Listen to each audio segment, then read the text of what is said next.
In this video, we will learn how to create notes with the drawing in Google Keep. This is my Google Keep. Here you can see the main menu option. In notes option, you can create the different types of notes. Here I'm creating the notes with the drawing. Here you can see the option new note with the drawing. Just click on it. You can draw here easily and create your notes.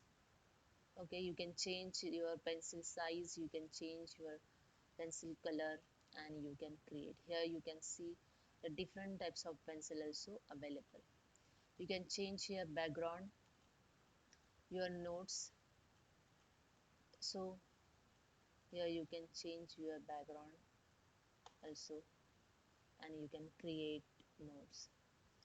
Just go to the back and set your here title, my drawing.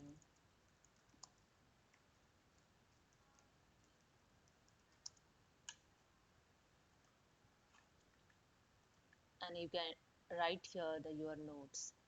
You can use this option, set reminder, collaborate to other person. You can change the background option, you can add image also, you can archive, and so many options.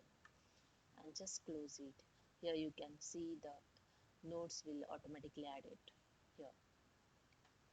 So hope you understand. If you like this, please subscribe my channel. Thank you so much.